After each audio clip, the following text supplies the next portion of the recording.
Similarities and differences. Here are key ideas for the topic. Identifying similarities and differences allows English language learners opportunities to expand their second language skills and deepens understanding of content.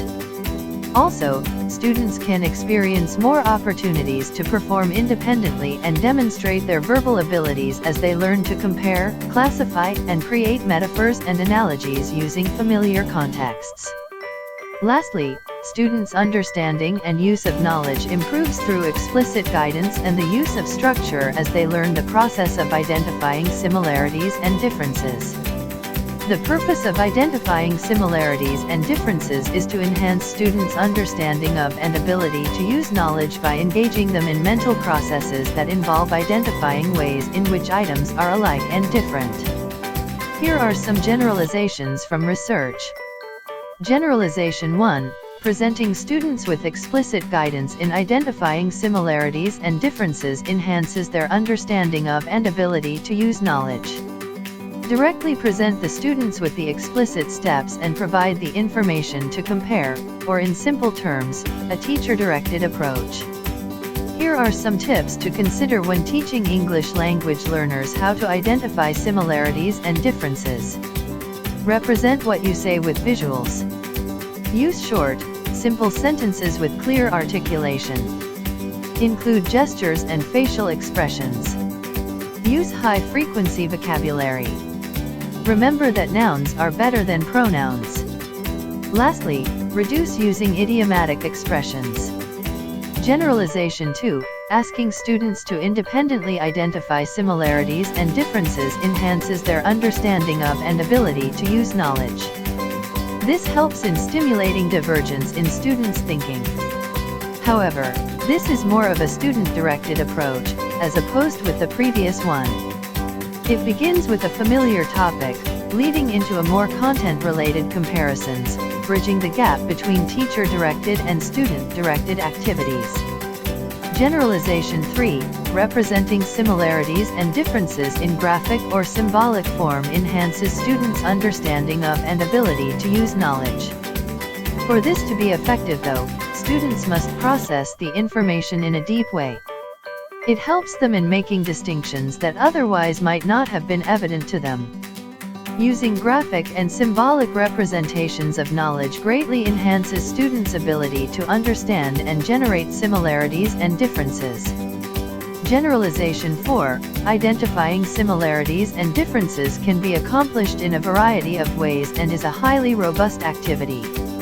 There are 4 ways to identify such: comparing, classifying, creating metaphors, and creating analogies.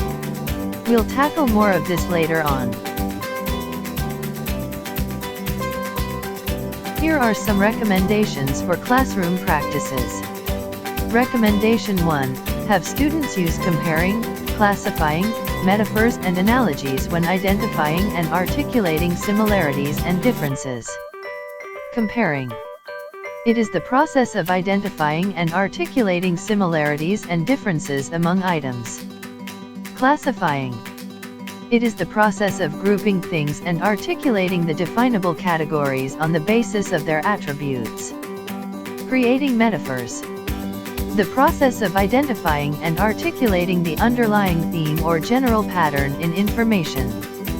Creating analogies. The process of identifying and articulating relationships between pairs of concepts. Recommendation 2. Give students a model of the steps for engaging in each process. In comparing process, get students used to the attribute chart by going through each attribute using sentence stems like this: A and B are similar because they are both blank. Color: A and B are different because A is blank. Color, while B is blank. Color: gradually expand the attribute chart for better outcomes.